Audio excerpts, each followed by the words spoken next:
You are listening to the Mountainside Podcast, and joining us back in studio once again is my good friend Daniel Amesbury. Amesy is arguably one of the toughest men in pro hockey right now, embracing the enforcer role, an absolute savage in the best way. But above and beyond that, he's one of my favorite people to be around. We had an absolute blast recording. This was a great episode. Enjoy our conversation. I love it. Yeah. It's awesome. And you feel like it. Yeah, it's crazy. So I do, well, shit, let's just dive into this because this will be a good plug for the sponsors. Every hockey player's nightmare is back in the studio. Daniel Amesbury, dude, welcome to Colorado. Yeah. Thanks for stopping by. It was ironic that I fucking text you like, was it 2 days ago? And all of a sudden you're sitting here. So yeah, it was pretty crazy. It was. It's pretty cool to be back. I'm really glad I'm back in Colorado. I love it here. So getting that text, I thought for sure you knew or somebody tipped you off that I was coming back for the week. And here I am in studio. I think you texted me 2 days ago. So cheers, let's go. What a way to start the day, dude. Awesome, love it. That's fucking cool, man. I'm glad you're sitting here. Yeah, it was crazy because I don't know. I've had a lot of stuff, and you and I kind of went down a rabbit hole yesterday just talking about divine shit, and yeah, it's been crazy lately. Like, I've just had so many things like fall into place, and I think it was, I mean, not that I don't try, but I think if you're really like trying or really trying to force something sometimes, you're better off just like keeping your head up and just kind of rolling with the punches, man. Yeah, I agree. And like, I know, like you said, we talked about this yesterday. I was like, I feel like it'll ebb and flow for me. And like, I kind of try and listen to it. And like when it's happening, when it's like flowing and when it starts to, the synchronicities start coming, all this weird things start happening, like, just randomly getting a call from you, like just stuff like that'll happen. I feel like that's when I'm like, okay, now I'm on track. So now I got to listen and stay the course. Whereas sometimes I feel like when it's not happening, maybe I'm just forcing things a bit too much. But yeah, it's interesting. I don't know. I feel like coincidences, I don't really look at them like that anymore now. I don't either, man. It's different. Yeah. No, it was crazy because I didn't want you to get the wrong impression either. I wasn't hitting you up for anything. I was just like, honestly, like genuinely checking in on a friend, and I was super like, cool. But this is even better. We're sitting here in person. So yeah, way better. Yeah, we just get to chop it up and catch up. So let's go. Rad, Let's fucking go. So I guess Kansas City, how'd that season treat you? City treat you good? Yeah. Open arms. They got to see some blood spill. So yeah, it was fun, man. Like I mean, the journey in itself is just it's always incredible for me. I'm so grateful to be able to do it and still do it. But yeah, Kansas City was great. Like, we had a really good team, so we won a lot of games, which always makes the experience way more fun. We had a little bit, cut a little bit short in playoffs. We were really, I believe the whole year, like we're winning the championship, like we have it. But, things kind of fell apart near the end. Like we just didn't, playing a good team in Toledo in the conference finals, and we end up getting knocked out. And, it's always tough, but I mean, you don't lose, you just learn. So just dude, it's fucking pro hockey. Yeah. It's really anybody's game. Once you get into the pros, I don't care what you play. Like you never know, man. Yeah. Like you're facing the best, right? Yes, yes, sir. And I would say, like, season-wise, I would say definitely probably the most abuse my body's taken. Just, I don't know why. I think just like things that just happened, man. Like I took a skate. Bro, the skate to the face. Yeah, the skate to the face was gnarly. I went to go hit a guy at center right on the wall, and it wasn't like a big hit or anything, just a bump as he was dumping the puck. And then I kind of lost balance, and I fell down, and he was losing balance at the same time, and he like kicked his leg, like kind of like donkey kicked his leg back, like not on purpose. He was just kind of trying to like distribute his weight to like stay on his feet, and I caught a heel of his blade right in my eyebrow. Like just missed my eye, man. I know. Pull up Daniel's Instagram because like. Dude, total warrior face. I think if you scroll down a little bit, there's a little bit of a delay on this. I kind of regret not getting a picture of when it like in the back when they were stitching me up because it was wide open. Wide open? Oh yeah, like you could see white. Like it was bad. And, dude, that is scary, bro. Yeah, that is like. And the funny thing is too, I had a fight the game before. You could see I already had stitches on the other eye. Oh shit! So I had 5 zips under my one eye, and then I got that, and I think I ended up with 22 stitches total in my face for that. Yeah. What's the protocol for like clearing you? Like, is there? I finished the game. So Of course you did. Yeah. Like I went in, I got my stitches. Yeah, there. So if you look in the background of this photo, you see a bunch of young kids. So this was at 10 a.m. Yeah, there it is there. Oh, yeah. Oh man, dude. So this was on the school day game at 10 a.m. So what the school day game is, they get every elementary school, every kid that's under 12 in Kansas City was at the game. We had 6,000 kids at the game. Wow. And then I had a fight in the first period. And then literally, I'm pretty sure this is my next shift. I get kicked in the head. Creating true hockey fans, dude. Yeah. I think the whole section where it happened, the whole section was gone when I came back to finish the game. I was like, the teacher's probably like, we're out of here. We're not coming back next year. Yeah. So, but that's hilarious. Man, there's DJ, nice swing. Yeah. But yeah. I got to get some golf lessons. Yes. Me and little Tyler were at the golf range yesterday. Unreal. Fox Hollow was smashing some balls. And I was like, oh my God, I'm so rusty, dude. Yeah. Like, I'm not good at golf, but I would like to be. Yeah, me too. It's a time suck though. Yeah. Like that's my problem is but my son wants to get into it now, so I'm sure I'm going to be getting into it. Great sport to get The coolest thing about that is like, I feel like it's something that I could probably play in my 80s or 90s, Like I can't go out and like roughhouse, like throw the football with him probably at 75 years old, but totally. I might be able to swing a club by 100%. as long as I keep the mileage going, right? Well, you see these guys that are pros and they're playing, like they can make money till they're like 65 playing golf. Well, I don't even know what the actual number is, but I'm pretty sure they have some of these guys will play pro golf till they're well into their 60s. What is it? Is it John Daly who drinks like constantly and smokes? Like he's the fucking man. Yeah, I love that guy. He's just Look America, at that dude. Pro athlete, dude. Oh yeah. Imagine I wonder if he would even be better. Like if he was like dialed in and like in shape. Like he believes he would be worse. He's like, no, like there's no way. Like my muscles would get in the way. Like I've heard him talking about it before. Like I'd be seriously curious to see. Look at his gut, man. He's a legend, man. Yeah, he is a legend. Smoking darts on tour. Like I don't know if they're allowed. I don't think they're allowed to drink, but I'm sure he has some sort of liquor in his his water bottles. Yeah.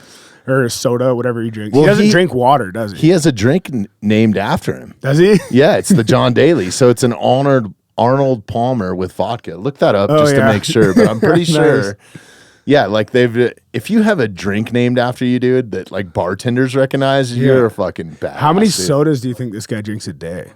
Oh, God, like there's no way idea. he drinks water. There's no chance. Can't. Probably just straight Mountain Dew or something. Yeah. Dude. That's so badass. Yeah, I'm pretty sure lemonade with vodka. With vodka. Nice. That sounds pretty good. I bet you that guy could put down some liquor. I heard I know a few people that have drank with him, and I guess it's like for real.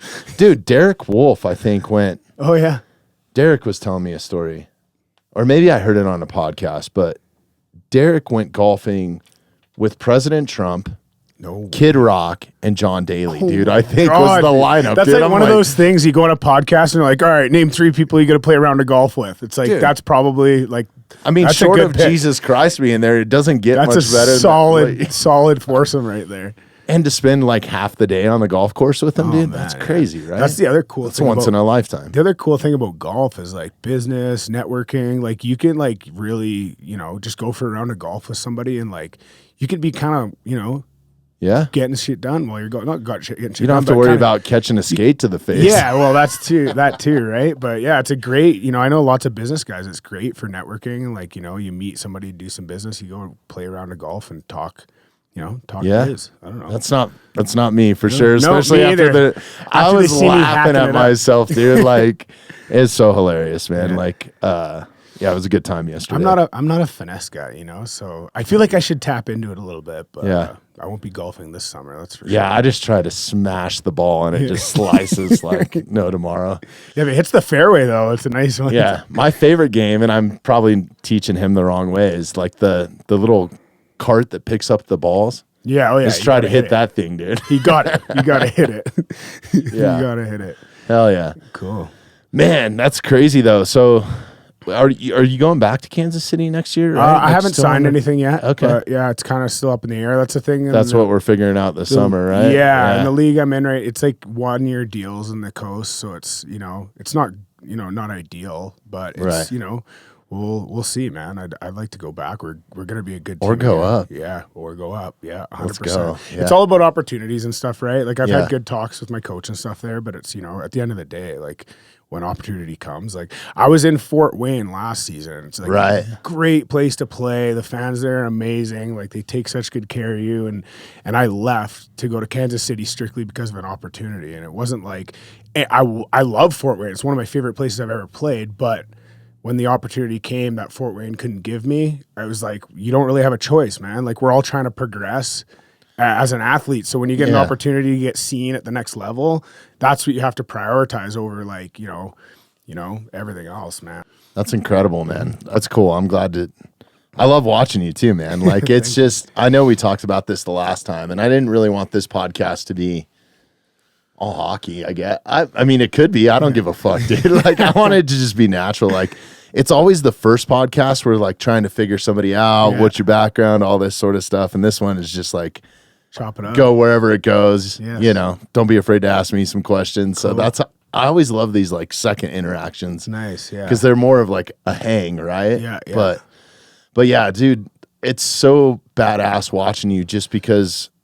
Honestly, I kind of fell off being a hockey fan like after like the Enforcer era, and it's like it's back with you.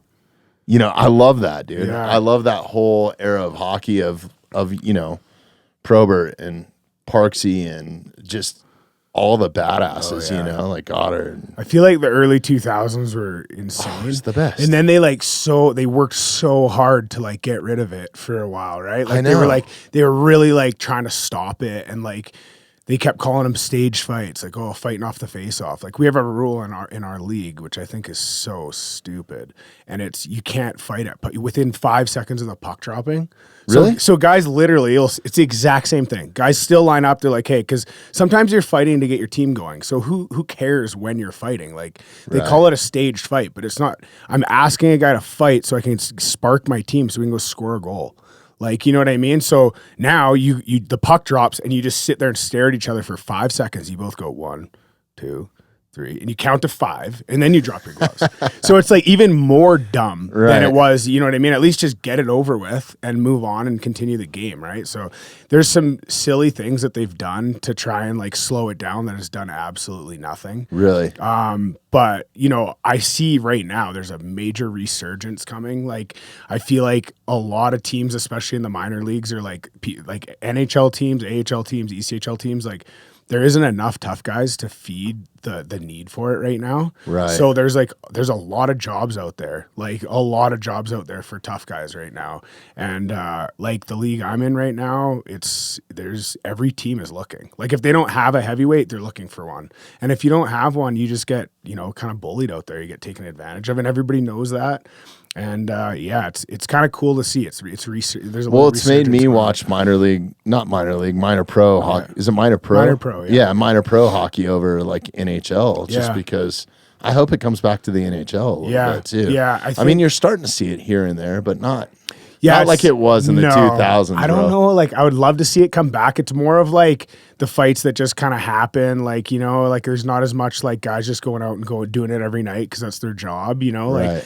all these guys in the NHL that are heavyweights are players. You know what I mean? Like every one of them can play the game now. It's not like back in the day you'd have guys just sit on the bench, play a minute 30 and like honestly didn't really have to be able to be the greatest hockey player. Like, now it's like you got to be able to skate, like you got to be able to move the puck, you got to be, positionally aware. Like you can't make mistakes in that league anymore, cuz if you do, like you're getting scored on. So 100%. Yeah, it's cool to see. The level of play has gone up for sure. 100%. And like all these players are like a lot of these tough guys. You see them, you're like, man, they're like it's impressive to watch, man. Like Rempe just signed another 2-year deal. Did he? Young guy. Like so awesome to see, man. Like he deserves that. Like he's a great skater. I think he's like 6'7". And he can skate. Like, is he really? Yeah, he's a big boy. Dude. I have a picture with him, and he's like towering over me. I went out for dinner with him in White Plains when I was out in Connecticut still. And like, it was him and I want to say Enstrom is the other guy on the team. They're both 6'7". So I got a picture of both these guys, and they're just towering over me, man. Just like That's young, crazy. young kids too. Like they're young, man. Really? So I'm sure Rempe will just thicken out too. Like, you know, he's Yeah, you early start- 20s. You know, he's probably gonna be. He'll probably start just getting thicker and thicker. Get him on the carnivore diet. Oh, little yeah, TRT, man. you know. Yeah. Let's go. No, you do start to like once you hit like that 25 mark, Yeah. 27, Yeah. like Yeah. you get some different man strength. I think Yeah. at that point, I it's called agree. like wisdom. I think. It's weird. That's like a thing. Like I remember when I was young fighting all the older guys, I was like, man, these guys are strong. But like I don't even know if they worked out. Like they were just strong, right? So, yeah, I feel like now, you know, it's an interesting thing. But I feel like it's coming back. I don't, like I say, I don't think it'll come back to where it was. But it's nice to see. That'd guys be get- hard to match, man. Yeah, Like no, that early era. 2000s, that was like literally the craziest thing. And like, man, if the NHL leaned into it, like the promotional side of it, holy crap, man. Like with the skill of the game right now, if it did come back to that, like it would probably be the most Game watched- on, dude. It would Yeah. be, arguably the most watched sport. Yeah. I mean, I've always been a combat sports fan, but I don't think people really realize like how many fights Scott Parker had. You know, like we talked about it, dude. Like yeah. compared to Hundreds like and a hundreds. UFC fighter or a pro Yeah. boxer or something like that. Yeah. It's insane. Yeah. And then not only that, like bare knuckle, Yeah. like Yeah. you know, with there's no- hockey gear on. There's no on like ice. there's no like sanctioning body being like, oh, you got knocked out last game. You can't play for 3 months. Like it's Right. like, oh, you got knocked out last game. I got dropped. Like with that scar I had under my eye there when I got kicked in the face, the game before I got absolutely dropped.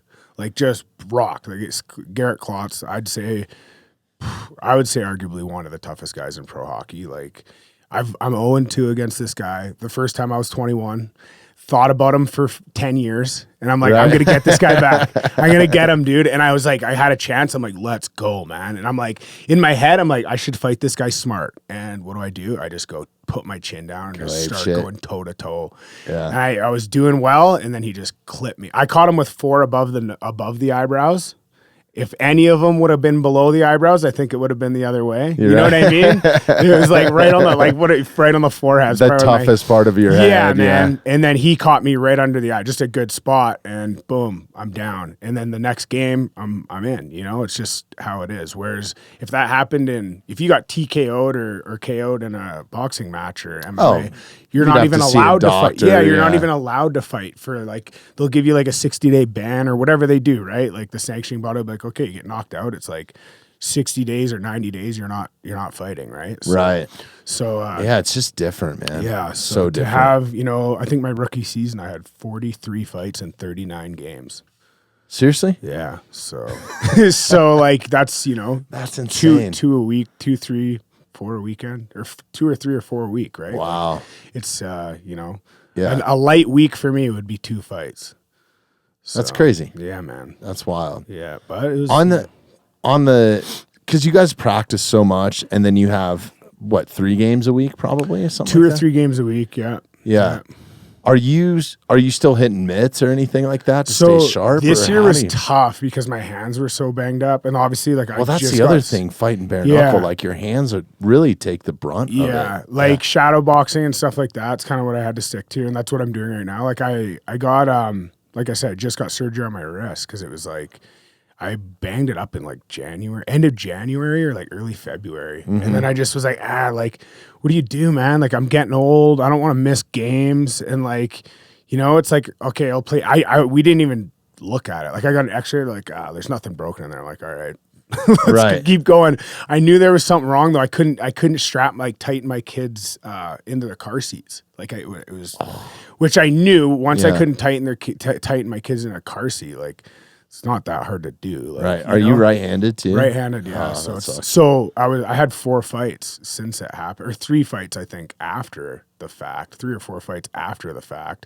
So I just kept beating on it. Then Yeah, that's finally, good for it. I got the MRI, and the doctor's just like, okay, like we're gonna go in there, and like great doctor. One of our team doctors is a little hand surgeon. So Really? yeah, it worked out great, and he's like, it'll never happen again. Like it'll be way stronger than it was, you know. So looking forward to getting the cast off and getting back to work, and I feel like it's only been like what day is it today? It's it's been like a week, and I'm like full, like Okay. I got grease stains on the thing from mountain shit on the trailer. But yeah, no, it's feeling really good. I feel like I'll be back pretty soon. So Rad. yeah, That's good. Yeah. With the like governing bodies of pro hockey, do they allow you guys to do any peptides, or have you looked into any of that? Like as far as like recovery and stuff? Yeah. Like, so like you get tested, right? So Okay. I'm not sure. Like I haven't looked into that side of things for what the testing is for like peptides. I know like a lot of like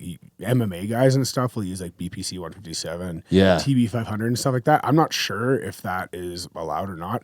I see a lot of guys coming back super quick from injuries though. Well, dude, I've talked to so many pro fighters. Some of them, like I was talking to Brandon Gertz actually yesterday. He told me to tell you what's up. Yeah, so, awesome. Right on. Yeah, I should hit those guys. I was thinking I should just go swing by the gym before I leave. You absolutely should, man. Yeah. I think they spar maybe on Saturdays too. Maybe I'll just show up tomorrow and just bug them, try and get there before they're sparring. Yeah. Maybe one armed, Oh my God, dude. I took some beatings in that place, man. Dude, there's some savage. That is a lion's den right there, right? Like, that was like a really fun summer for me being here, because it was like I was skating with the best, and then I was fighting, like sparring with the best. So it was like on and off the ice. I'm like, man, like Coach Jake is unbelievable. The stuff I learned from him in just a short period of time. Like I don't know how many times I trained at that gym, but it was like, a couple times a week at least. But like, it wasn't a significant amount. I wasn't there every single day, but like, man, I learned a lot of like just little things that I'm like, I still, use, and I'll still like implement it in my training. And that's a great gym, man. Great guys. Plus they're so bare knuckle heavy right now too, with like Brandon Gertz being there. Yeah. Kamosi, world champ, shout out, like we just had him in. So badass, amazing. Man. I love seeing him reign right now. Same. That's super cool. Yeah. And then what's your buddy's name, Tyler, that fights down there? Is it Marcus? Marcus is another savage. Yeah. Oh yeah, he's tough, dude. All those guys, and then you got guys in the from former PFL fighters who are now global fight league, like Grant Neal. Yeah, he's a beast. He reminds me of fucking Mike Tyson, dude. Yeah, like, he's just a little bowling ball. He's just neck, like he's jacked. What a good dude, though, right? Super good. And then on the female side, you have Brittany Kamosi, right? Brian Kamosi's wife. Yeah, they got a lot of girls in that gym. Rose, like Thug Rose, man. Yeah. Shout out. Cool. She had an awesome win. W last week. I don't know if you saw that. No, I didn't. Dominating in the UFC. Yeah, so. she's elite, man. I think she's on her way back to the title. I hope. Yeah, I hope they give her another shot. I love her like work ethic. Like she's a dog.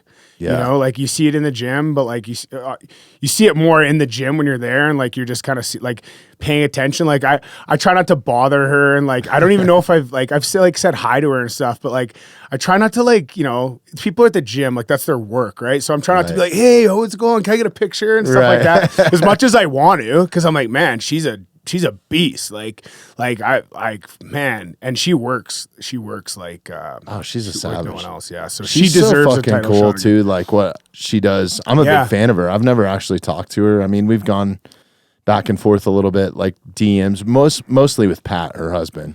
Yeah. But they're just so cool, man. Like they're all into like beekeeping and farming, and like that's like her thing, Yeah, like she seems really zen, involved with nature and stuff. So I can't wait. Yeah, cool. I hope I've invited her in here. I hope that it happens someday. It would be rad to sit down with her, because she's a savage outside of the ring too, or outside the cage. Super cool. I love it. Yeah. So like I said, that was a fun gym to be in. I took some licks. I got to spar with Uli. Remember we were talking about Uli Diaz? Yeah. Fastest knockout in combat sports history. I think they tried to kind of steal that from him. Eh? Did you see the one that they said was faster? I don't think it was faster. No, dude. No. They were sitting there with the clock. They just wanted to, whatever it is, the combat sports. Well, probably because he wasn't signed with that organization, not with the promotion anymore, right? But then, did you see his last dirty boxing deal? Was it with was it like an influencer or something? No, it was. Didn't he just box some? I don't know. Oh, maybe he has. Okay. Dude, that guy is awesome. Yeah, man. he's great. I tell you what, man, I was a little bit when Kamosi hit me up to have him come in. Yeah, I was a little bit like not intimidated, and I really don't. I've learned with like fighters, like I've arguably one of the most feared guys from hockey right now sitting across from me, and look at us, dude. We're just having a good time, and like. But the first time you kind of talk to those guys, but Yuli has got like, he's a gangster, dude. Yeah, like yeah. he's a from the former street. gangster, He's from dude. the street. Yeah, right? you can tell. And I was like, man, I just don't want to offend this guy. So I was a little bit on edge. Yeah. Bro, me and him were crying during the podcast. Oh, yeah? Like laughing and like emotionally, like it got heartfelt, Really? dude. Like we only spent it. But now it's like we have this bond, dude. He's just such a good fucking person, man. Like, yeah, he is. good yeah. dude. Yeah, I remember talking to him and like he had Don't a son judge a in. book by its cover, I guess is what I was getting at. Yeah. 100%, man. Like honestly, I feel like you meet a lot of those guys, especially people that like went through the street and like went through the hood stuff and then they kind of like came out on the other side. I feel like those people are like not very judgmental. You know what I mean? Like they're been through it, you know, like they're just, it's, I don't know, man. I always vibe with those kind of guys. Like I went through a lot of stuff and made some poor decisions when I was young, hung around with some bad people when I was young. And then it kind of led to me like kind of understanding people more as I got older, and I always click with those guys, you know? I do too, man. Great dude. Like I have a ton of friends that I probably shouldn't be saying this. Like I have some of my friends have been to prison for murder, you know, because they happened to be in LA Crip back in the day or whatever it was, right? At a young age. And now they live this like totally different life. But like the biggest sweethearts in the world would do anything for you. You know what I mean? And well, they're loyal. They're definitely loyal. You know, generally if you're doing something like that. But they don't have anything to prove, dude. Yeah. And they don't get caught up in a lot of bullshit, I find too. So like Kamosi is like one of the nicest guys I know. Yeah. But we talked about it when I had him in a couple weeks ago. Like if you didn't know and you didn't know guys from the sport and you didn't know Chris personally, you're like, this is the bare knuckle boxing cruiserweight world champion, dude. Like I bet you he's just a savage. Yeah. Just a savage. Just a savage. Yeah. But in the end of the day, he's like, oh, can I get you anything? You know, he's like such he's a just good such a man. good dude. Yeah. So I think a lot of people, and it's kind of the same with a lot of the special operations guys that we have in that are, you know, we're top level SEALs or Rangers or Green Berets or MARSOC Marines. Like those guys just don't, they've seen so much, they've done so much. Like they don't have a chip on their shoulder. Like they don't have nothing to prove. Yeah. I feel like so the military equates it to this thing called operator syndrome. Okay. And it's actually been psychologically figured out by some neurophysiologists and like all this stuff. Like the reason why they're so calm in everyday life and honestly kind of have a hard time fitting back into society sometimes. Like you remember that movie, The Hurt Locker? Yeah. Where he's like standing in the cereal aisle and he's just like fucking can't make a decision on like what cereal to buy. Mm-hmm. But he's dismantling bombs in fucking Iraq, right? Like, so it's kind of like when you do one of those high level things, and I would equate it to pro athletes too. You know, you're going onto the ice, you're fucking getting ready to fight every night. Like that's kind of like normal life to you. So when you get down to where something is just like coming in to record with me or something, it's hard to integrate or be in that because you don't have the same like adrenaline or awareness in your body, like that sort of thing. Crazy, so I guess a lot of former military guys get it because they're constantly skydiving or training or breaching doors or like making those decisions at like a high output and like with like high energy and like, you know, maybe not high energy, but like a lot of pressure. Yeah. So not having that pressure maybe. And it's a dangerous job, dude. Crazy. Like, you know, yeah, I know. And just like hockey is like, you might catch a skate to the face. You know? Like it's, literally. You don't know what's going to happen. So it's hard to sit down and have like a normal conversation. Like, I'm sure you know this being a dad, like, you know, your kids start to have friends and then you got to go hang out with like those parents. Yeah. Yeah. And then one of them's like a works in dental like assistant and the other one like, you know, whatever's a CPA at a fucking, you know, real estate agency or something. It's like, and it's hard to have normal conversations sometimes, I think. Yeah, I know what you mean. And like, I mean, I think like one of the most important things that helps all these people, like all these guys that are like combat veteran, like, you know, combat vets or like anybody who's been in military, fighters, you know, athletes and stuff like that. I think there's like a sense, there's accountability within those circles. that kind of makes people like humble, and it makes people realize like if you're a jiu-jitsu guy, you're like, man, someone can kill me with their bare hands out there. Like you're never going to be the best guy at jiu-jitsu. Like you if you're a boxer, you've been beat up sparring, you've been beat up in the ring. Like there's no way you haven't. So there's some sort of like accountability, or like there's just like everybody's been checked at some point. You know, everybody knows that there's somebody bigger and stronger out there, and I feel like it just kind of like chills everybody out. Like I always love jiu-jitsu guys. I feel like they're all pretty chill, and like MMA guys and stuff. And I always get along with like any sort of like, you know, fighters in a sense, I guess you could I really say. do too. Like that's honestly who I have in here is a lot of fighters, a lot of former military guys, a lot of just savages, right? Yeah. And it's been cool because this is a community, and I totally get what you're saying. This is an old like Hell's Angels saying, I think is, it might have been Sonny Barger or somebody, which he's got an incredible book of just like one-liners, right? I think he just passed away recently. Did he? Yeah, I think so. Okay. Yeah. Oh, that's too bad. Yeah, it was everybody's a tough guy until they meet one, right? And that's so true. It doesn't matter how savage you are or what you do or whatever. Like, there's always somebody. There's going to be somebody out there, you know what I mean? And you can always chat. You can always tell, like, I mean, I remember being younger and like seeing guys that were like just thought they were like the toughest thing. You're like, this guy's never lost a fight. Oh, just like, you just know, like, go to Lodo on a Friday night. Dude. You're gonna see that all the time, man. Like, knocked out 40 people. It's like, not one of those guys seen a punch coming. Exactly. Not one of them seen a punch coming. Yeah, who are you fighting? You know what I mean? Like, normally those are the guys picking on the smallest guy at the bar, or somebody that absolutely has nobody, or he doesn't even know he's in a fight. Like he just that's the thing about it now too, is why I just don't even fuck with it. Like I stopped going to the UFC events because unless I have like passes, which the UFC doesn't really do, or even like when I've sat ringside, like going to those sort of events, everyone's it's just trying like, to fight. Dude, you get a bunch of people drinking. Yeah. They all think that they're watching some crazy combo. And then, you know, it's just, I don't know. It's just a shit show. You think it wouldn't be somewhere that you would want to get in a fight? Because like you walk around, there's like guys with cauliflower ears everywhere. Like you think like, that's just it. I think you'd be smarter than that. Like this is probably not the spot to like pick a fight with some random guy. 100%. It's cool. The thing I love about like how like MMA in general has progressed, and like society has progressed so much in fighting. I feel like there's so many sleepers out there. Like I love just looking at some guy that just like has glass, looks kind of like geeky. I'm like, there's a chance that guy could just choke me out right now. Like, I have no idea. He might like 100%. He might not at all be able to, but there's like a definite chance that guy could just piece me up. You never know who anybody is anymore. And I learned this like. So I was doing a bunch of stuff for Monster Energy, and we were going down into Mexico. So we needed like above and beyond just like normal security, right? At some of these events that we were going to. And it was like the height of the cartel thing. So we hired this security company that did personal protection, but they were all SEALs or former SEALs, or some of them were, a few of them were like MMA fighters, but most of them were from like the special operations community, right? And like a lot of them SEALs.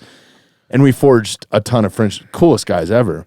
But some of the most unassuming motherfuckers you'll ever meet. You're just like, so cool. You don't have any idea, dude. You don't have any idea who somebody is or what they've trained. I mean, even if they look scrawny or whatever, like dude, some of these dudes look like you see guys, they couldn't fight their way out of a wet paper bag. You see guys at any MMA gym, you know, you go into to train with Kamosi and those guys and Coach Jake and stuff, like you see guys walk in the gym and you're like, that guy trains, like, and you see what they're doing and how they're rolling. It's like, oh my God, that guy killed me with his bare hands. He looks like he works in a cubicle 9 to 5, and he's just like a killer. As soon as he's done work, he's at the gym Fight Club for 4 hours. Yeah, it's such a cool thing. And it is badass. I think nowadays more than ever that there's been like those guys out, like a lot of guys like that out there, because a lot of people train. A lot of people just doing jiu-jitsu. It's changed so much from like even growing up in like the early 2000s and like back when I was like hitting nightclubs and playing a lot of shows and stuff. It's changed tenfold. Like it was hard to find a jiu-jitsu gym in like late 90s. I feel like now it's like everywhere. Dude, there's 3 of them up here. I got 4 my of kids in them, jiu-jitsu, and it's like the best. Like it's the best. Like It's they so love good. it, and I'm like, I can't wait till like they can, I'll wrestle with them at home, and like they know, like even before they start jiu-jitsu, like my daughter would be like throwing my middle boy in her guard and like kind of like pulling him in, and it's fun to watch, and like I feel like that'd be something I'd love to do when I'm done playing. It's hard to do now because it's like it's one of those things. I feel like you just get a taste of it, and you're just gonna. That's all you're gonna. You do go down it. I've had an addiction problem with it, and I recently just stopped going because I can't seem to like turn it off. When it comes to the live rolling, I love doing it. Yeah. And I'm a big dude, so I'm dealing with a lot of big dudes normally. Like I'm not getting paired up with the 120 pounders. Although I've had 120 pounders just absolutely wreck me, right? But it's hard to train with those people that are so small, and I get worried about getting like my shoulder ripped. That's what happened to me, and archery is like everything to me. So it compromised me last year from archery hunting. Oh man. I still went, but I just wasn't effective, right? So I was like, okay, I got to focus on. Yeah. So I'm just getting that back. So I've kind of like fucking hung it up. But I always have that urge, especially when I have like a coach in or something. I start talking. It's like, fuck, man, I should go back. Yeah. I get offered to go for free too. Like I haven't done it too much, but I'm like really interested in it. I love watching it, and like kind of just like I feel like anybody who's kind of like into fighting and like likes like I love the science of boxing. Like I love the part that average Joes don't even know exists, like that. I love that, like the stuff that's going on that people don't really know. Everybody just thinks it's 2 guys fighting. Like I love that little science behind angles it. And all that sort of so stuff. like jiu-jitsu is like that times a million, I feel like. So it's fun to watch. Like I don't know a ton about it, but like I definitely I feel like I do all right. Like maybe not against like somebody who knows what they're doing, but I feel like I know, like, I've watched it enough and kind of see some stuff, but like, I would love to. Natural born athletes, dude. And like, especially the guys that really thrive in it, I think, are the guys that give me the absolute most trouble.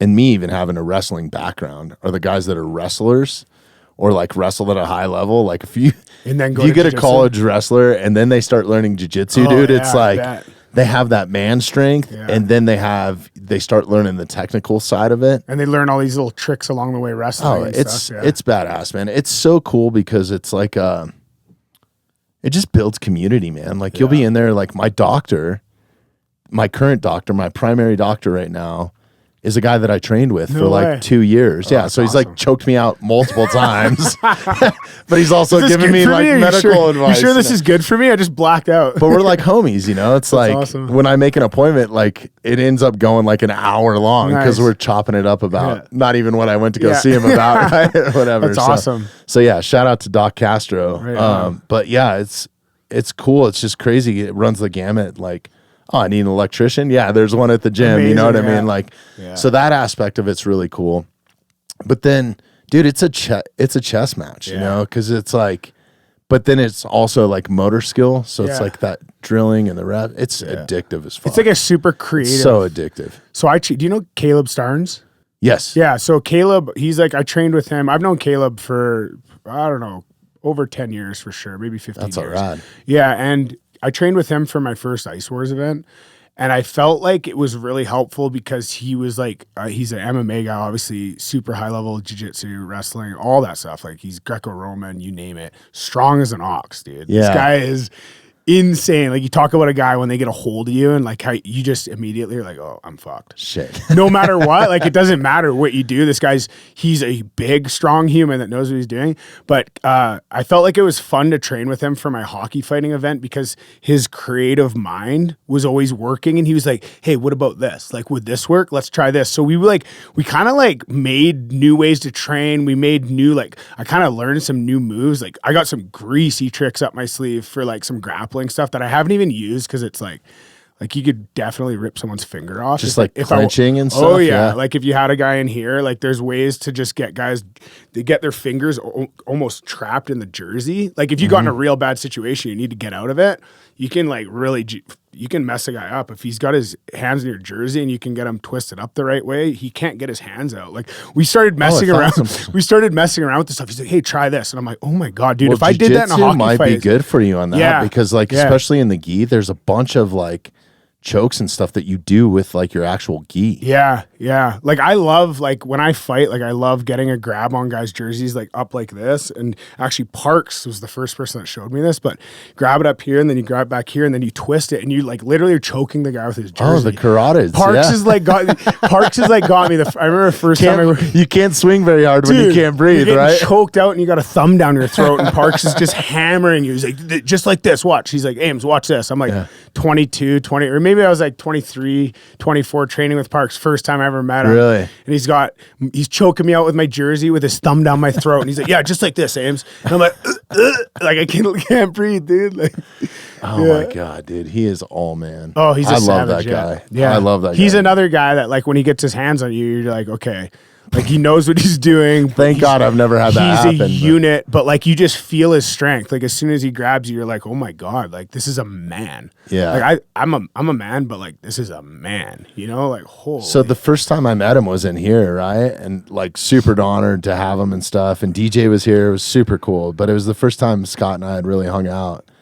And we had a great time. And at the end of it, I went to like go like bro down with him, you know, like just the old thumb over thumb handshake and then slap the back. And I went to slap his back and it felt like there was two fucking I-beams, steel I-beams back there. I was like, he is still in phenomenal shape, dude. Like for his age, he's a savage still. Yeah. I wouldn't want anything to do with that, boy. dude. Yeah. His hands too. Like he's got like it's almost like he has two extra knuckles. Like if you took the size of my hand and like added 2 full knuckles, that would be the size of his hand. Like it's insane how big his hands are. Well, it's crazy all the stuff that he talks about. Was it Ice Guardians? Was that documentary? Yeah, where he was super talking good, about man. like I love that. boxing trees, like pine trees. He's and wrapping stuff. chains around his hands and punching bags, wasn't he? And then he told me, I don't know if this was on Ice Guardians or not, but he told me, he said when he was going down the hallways or stuff, or like along, like he would drag his knuckles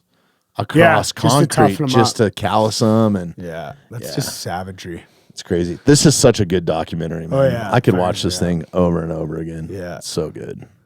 Yeah, it's good stuff, man. What's his name there on the left? He's the one who wrote Goon, right? I think so. He loves hockey fights. Yeah. He's kind of off the grid, though, that guy. Oh, totally. I don't know if he's still acting, but I haven't. What's his name? Jay Baruchel? I think so. He's like the director and creator of this, right? Yeah. I think I want to say, what's his name, man? Fuck. Scroy? No, okay. No, not Scroy. I don't know. I'm getting the guy's name wrong. Yeah. I thought the guy who made this is from Kelowna. See who made this film? Yeah, I think he's from Kelowna. I can't remember. I'm saying his name wrong. Yeah, because they did a whole like behind the scenes thing, and I watched it, and a little bit was about interviewing the guys that made it, and they did such a good job because they were such big hockey fans, like from the era, you know, from the 50s all the way up. Oh, maybe I was wrong. Okay, cool, super cool. Yeah, what an amazing documentary, dude! Like really the best, in my opinion. Yeah, man, it's pretty cool. Pretty cool to see. Like, I feel like there's a lot of people talk about hockey fighting, you know, like I feel like there's a lot of hunger for it, you know, like people want to see I'm hungry for it, bro. Yeah, me too. Let's go. That's why I love. Yeah. They just had another Ice Wars event last weekend. Eh? Well, Kamosi was there. I think Kamosi was doing like him and Whitney did the commentary. I got to talk to you off mic about something too. Yeah. Cool. But yeah, so bare knuckle boxing or BKFC. Yeah. I guess they purchased the Ice Wars. Or they they partnered with them or something. Yeah, I don't know how that works. Yeah. It's so crazy. Yeah, I mean, it's definitely a good name to have attached to it, right? Absolutely. The one thing I can say is they're not going to be able to go like, well, they could, but like if they go bare knuckle, they got to figure out the helmets. Because the helmets are a problem. Yeah, like the helmets aren't terrible with the MMA. They're honestly there for show. Well, right? Yeah, in but this and like Ice Wars, it's so and stuff. easy to go down on your skates and smoke your head. Like you have to have something, right? Like, and the hard plastic I think makes a big difference. Like if you were just wearing like a headgear, which is like what I thought. Like I was telling AJ, I was like, get like headgear made that's kind of like looks like a hockey helmet or something. Yeah, and then you can go bare knuckle. You know what I mean? But the thing is, man, guys slip and hit their head on the ice. Like that's like if you knock a guy out on his skates, it's like it's a lot different. If you knock a guy out on foot, then it's like, you know. Right.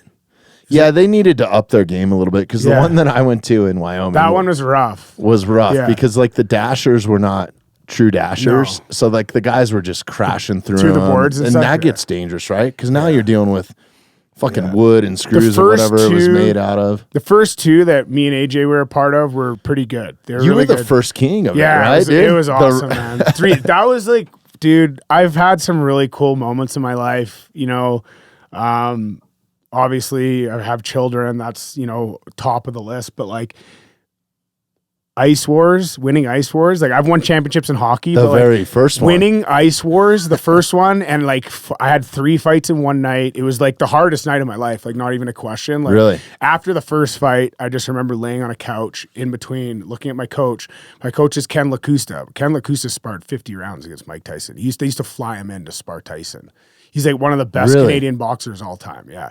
So Ken LaCusta was in my corner, thank God, because this guy's like he's been there, done that to the max. So like I came in after the first fight and I was like, I don't know how I'm gonna I don't know if I can do that again. And he was like, shut the fuck up. You know, of course you can. Like turns the light off, just tells me exactly what to do, turns the light off in the room and just lets me chill until the next fight. And they come in, it feels like 2 minutes later. They knock on the door, all right, you're back up. And it's like, now I got to fight another guy that's 270 pounds or 260 pounds.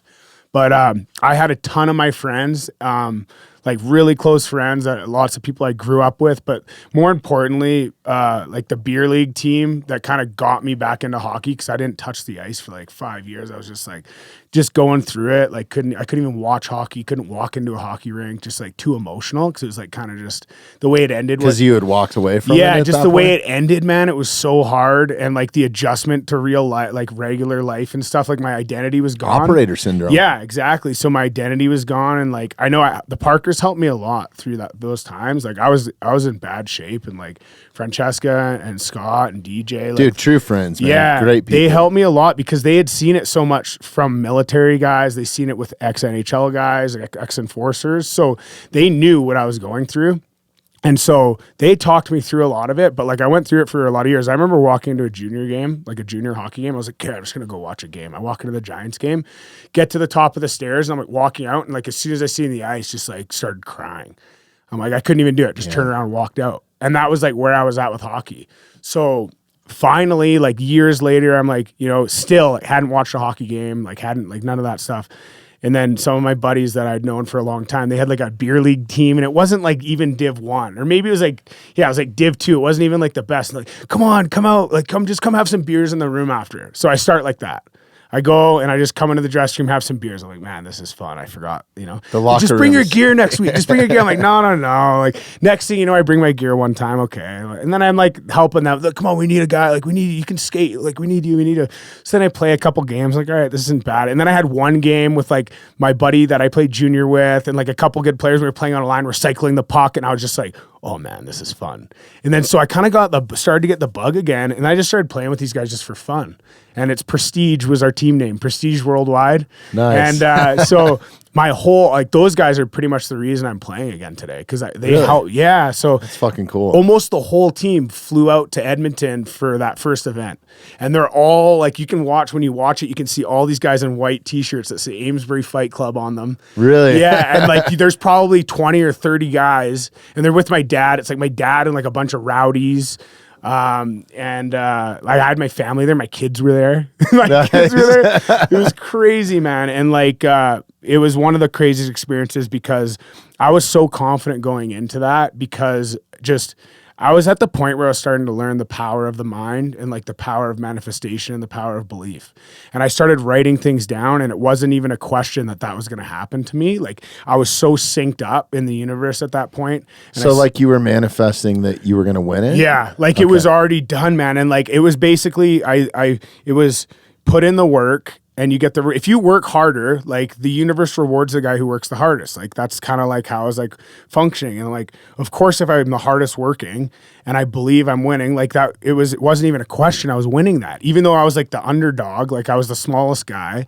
and like not many people dude, thought I there's was gonna some win big it. boys that show up. Yeah. To that, man. It's crazy. And that first event, like almost every guy in the 8-man tournament was like guys that played pro. Like it wasn't like, you know, I know the event you went to, it wasn't as much experience. There's a few guys that played pro, but it wasn't like the first event in Canada was like all like pro guys. There was more pro fighters there than there was like pro hockey guys. Yeah, I guess, exactly. Right? Like, yeah, and like the pro hockey a lot of guys Happy Gilmore syndrome out there.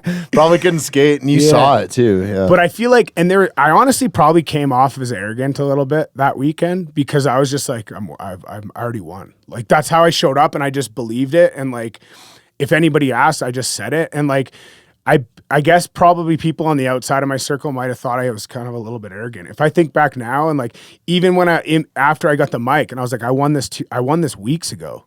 Like I said that as soon as I got the mic, I was like, I won this weeks ago. Like it wasn't even a question. Like that's how much I believed it, and I truly think that's why I won. And it was cool. It was such a great experience to have my family. Both my parents were there. My mom was freaking out, like walking around the casino. Oh, I bet. And then she had my kids. She's like, I'm getting the kids out of here. Like my kids are like 3 and 1 at the time or something. You know, like they're like don't need to be watching me fighting anyways. But like, did you fight 4 times that night? Three times. Yeah. Okay. Yeah. So it was an 8-man tournament last night. That's so crazy. They don't do that anymore. I mean, that's how the UFC started. It was so cool, man. It was such an experience, and like to just win. And then have all those people that were so special to me right there. Like, you seen how the setup was. It's like the ring, and then the fans are like this far away from the fight. So when you're on the boards fighting, like the fans could like, the sweat's hitting fans in the front row. Or blood. So or blood. So my friends were like that close. And like that first event, the security didn't really know what to do yet. So like my friends would just end up right on the boards. Like at the beginning of the round, they'd all be in their seats and security would be like, back up. By the end of the round, they'd all be like right on the boards, like right there. I could like hear them. Like it was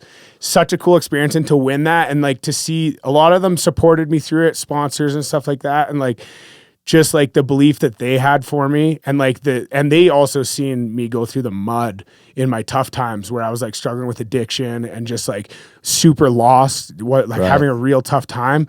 So I feel like everybody, like my whole town was behind me. Like everybody who's seen me go through all that stuff. It was like Cinderella story, it was right? such a special moment in my life, and like really like I got goosebumps right now even talking about it. Like I could, yeah, man, super emotional, and like to go through that was like the breakthrough for me. Like I was like, okay, I got my shit together. Like I can do shit. And then, you know, honestly, ever since that, it's just been for me about just like doing stuff that I think is like just living, man. Like what can I do that's like, I want to show other people that you can do something crazy. And like, honestly, I feel like me making it to the level I'm at right now with hockey is pretty crazy. 1,000%. I didn't play for 8 years. I started in the lowest pro level, and now I'm back in the ECHL, NHL affiliated teams, affiliated with the Seattle Kraken. Like I got an NHL logo on my shoulder. Like after what I went through and where like I was living in, I have a picture on my phone I look at sometimes just to remind myself, and it's a picture of my key fob, like my key tag for the motel I lived in. It was a motel, man. And it wasn't even my parents would have helped me, but I was just so ashamed of how bad I was. I was living at the motel. I didn't even want to be around my parents. Like I was like isolating and stuff like that. But I think a lot of people with addiction do that, right? Yeah. Because like 100%, yeah. nobody's proud of that. No, man. Nobody's proud of being addicted to stuff. I could have had, there's a ton of people that would have supported me and loved me and brought me in, but it was like, at that point, I was also like, I can do this on my own, you know, like just like trying to get through it. And yeah, it ended up being people supporting me that kind of got me out of that. And I never would be where I am today without friends and family. Well, that and your love of hockey, I think, too, right? 100%. And just the passion. A lot of people don't have that sort of passion or drive, especially if they get in that position. That's why I'm always a big fan of like supporting people in their passion, no matter what it is, dude. Like I don't care if it's, you know, whatever collecting Star Wars figurines or whatever it is, dude. Like just to embrace people for what they are, and don't fucking judge people because they have a passion in something, man. Like, I agree 100%. Especially like, kids. And follow your passion. Like I feel like it's such an important thing. Like you go to school when you're young and it's all about like, you know, you got to get into the rat race, you got to go to work, you got to do this, which you got, like you got to make money. Like at the end of the day, you got to make money. If you're not getting paid, you can't really be passionate about anything if you don't have money. But like, but finding ways to just do that and be passionate about shit and like really pursuing it, man. Like have a dream, make it like something crazy or something big and fucking go for it, man. And like, that's kind of what I want I want to like show people that you can do that. And like, I got a family, man. Like we're bouncing all over the country and stuff. And I'm really grateful for my partner. She's amazing, man. Like she supports me through everything. Jamie is like the best woman I could have in my life. And she's like all for it. And like, we're kind of on this adventure, but like realistically though, my whole goal with all this is I want people to see where I came from and see what I'm able to do. And like, you know, people all the time look at me like, man, you're doing this with kids, like you're playing in the ECHL. Like obviously I'm not getting rich, but like I'm making it happen. I'll figure it out. Right. Whether I need to make money outside of the game, I can figure that out too. You know, like I'll get the money if I have to get the money. It's important too. You do a lot outside of the arena as well, you know, like I think it's so cool like what you're doing with Hunter today and just like that whole story. I'm excited to meet him today, and what an amazing way for you to use your platform, your podcast, your hockey career to elevate somebody else. And I think that that's important too. And no matter, you know, what your dream you're chasing or whatever is, like give yourself up a little bit too. Like it doesn't always have to be about you, because I think you can get caught up in that too. Like I've tried to take that approach with the podcast, and when I was younger, if I would have started this younger, it would have been a totally different thing, right? Yeah. It would have have more success. I might have cared more about who was, like, how many viewers there were. But for me, it's not about that anymore. It's like, dude, I had a hard life lesson this month, like super hard. Lost a very close family member to old age, you know, and it's one of those things, man. Like life is fleeting, like time is fleeting. And like, if you don't take advantage of that, like you can get caught up with just blinders on, right? Yeah. And like the reason why I do this and do what I do here is it's really the sense of community, dude. It's not even really like I'm trying to be the world's biggest podcaster, although that would be nice, right? But like, I kind of don't even really want that. It's like, I just love the community that I have. Like not only do we podcast, like, you know, I was on the phone yesterday for an hour and a half with Brandon Gertz, and we were just shooting the shit. You could have recorded that. It's the same exact conversation that we would have had in here probably, right? So just that real authenticity of it, of like true friendship.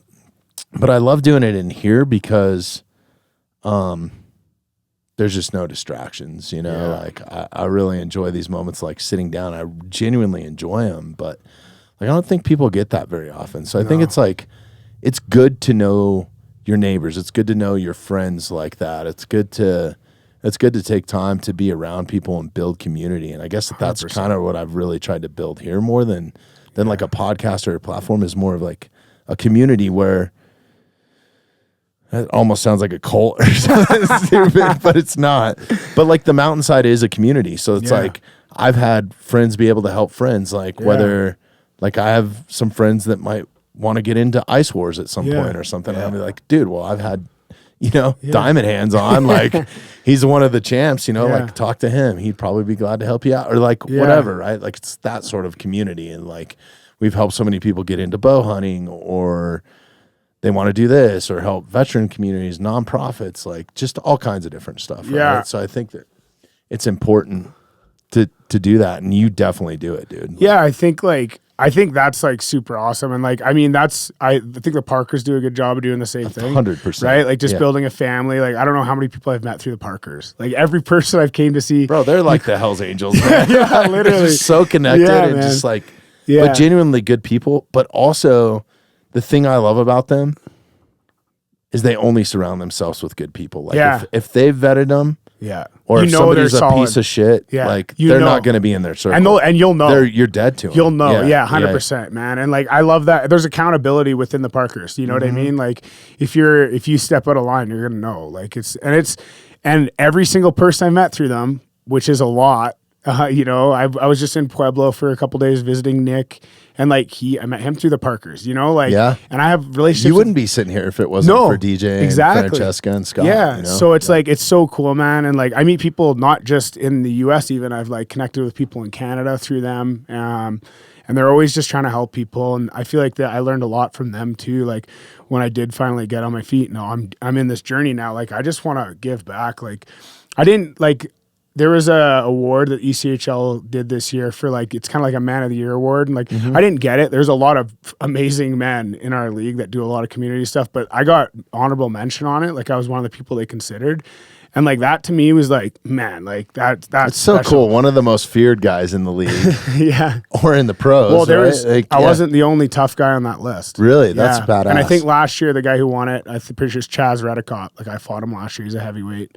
So, yeah, I don't, and it doesn't surprise me, honestly, to see the fighters on that list. But, like that to me, I'm like, man, that's really cool to see people recognize it. Cause like, that's not why I'm doing it at all, but it was like, it means something to me, you know, like I want to be able to dust someone else off. Like I had people dust me off, and now I have this beautiful life. Like I'm sitting here chopping it up with you, recording, and like, you know, I got Hunter's coming here. You're going to meet Hunter. And like, I flew out at Christmas. Hunter's a 12-year-old cancer survivor. I got to fly out mid-season at Christmas time. So watch him ring the bell.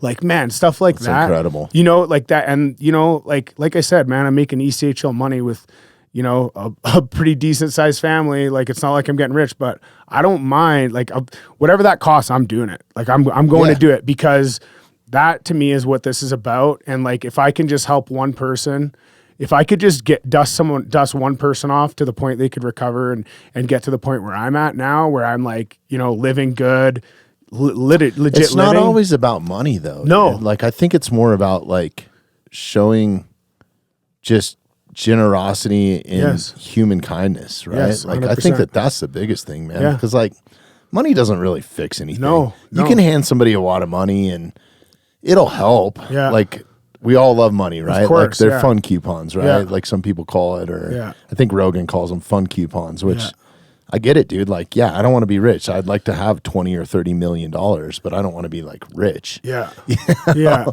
But, and I'm sure it would make everything, but you wouldn't appreciate it as much either, right? Like you can't just solve problems with money. No, it definitely helps, but like, I think it's honestly like human kindness and stuff goes a lot further. And like, I don't always, everything that I get involved with, like, I might not be donating money, but I'm definitely donating time and care. Exactly. 100%. Heartfelt care. Yeah. And like, that's something that, I feel like I've been able to kind of like let go of that side of things. Like like I say, I'm not rich, but I always believe that like the universe will provide, and it always seems to. You know, if things are getting hard or like something comes up, opportunity comes up, and I feel like that's just karma. Like this is how I believe. As long as I'm helping, as long as I'm doing what I'm supposed to be doing, and like as long as I'm giving myself energetically, like it doesn't have to be money, like you said, then the universe will help provide for me. So like those opportunities will come up where I can make money. And like, I'm going to be honest, man, like I said, I'm not getting rich. I don't have a ton of money in the bank, but like I can say anytime things has gotten a little bit tough for me, there's been opportunities that have arose where I'm like, whoa, that's weird. You know, that's pretty crazy. That it's just came out of nowhere, man. I don't know that I believe in karma. Yeah. But I do believe in like faith. Yeah, I don't know if karma's the right word. Karma's the right word, but I just feel like you know, being on track and like doing I think good. Rule number one is just be a good person in general, right? 100%, like whether you're walking down the sidewalk or in front of cameras, you should be the same 100% fucking person. You should be willing to help somebody. But I think that like, man, it's so crazy nowadays to figure out who is genuinely real and who's fake. And I've been duped in here. I've been duped at this table before, you know? It's like, you just really don't know. It's almost like you got to kind of, that old saying of like, trust your gut. Like, that's a big part of it, man. And having some faith, right? Like in people and human kindness, like I think is a big deal. But you can normally sniff it out if it's fake, dude. Like I've seen people show up to charity events and stuff and it's just totally like fake. But for me, the biggest opportunities with the podcast and just for me in life is like, I think a lot of people are caught up now too. Like I invite so many friends to so many different things, you know, and they don't always show up. And I get it. Like life is busy, but like I've really tried to pride myself. Like if somebody says like, hey, come hang out with me tonight or whatever, I try to take them up on that, man, because time is fleeting and you don't know what they need or or if they need help. And it might not even be about that, but that's when I find the most opportunities. Yeah. Like, it's crazy. Like, you know, I've been at a nightclub or something, someplace I would never go, but because I was invited and somebody wanted me to go, I'm like, yeah, I'll show up for an hour or whatever. And then the next thing you know, you end up meeting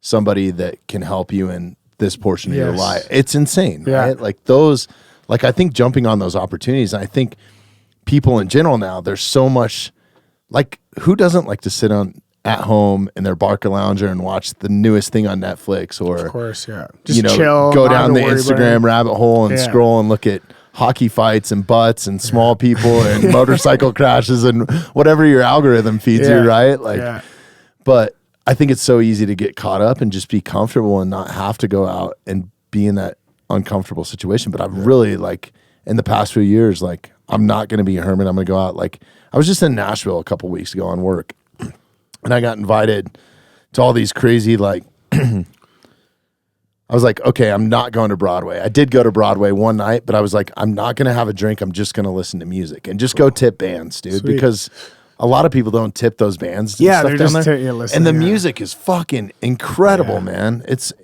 mind blowing. And I'm not even a country fan, right? But really cool situation. I went to this place called, Tyler, you might have to look this up. It's outside. It's not like downtown Nashville. It's East End. And I met this kid, Christian. I was like, I just want to go shoot pool.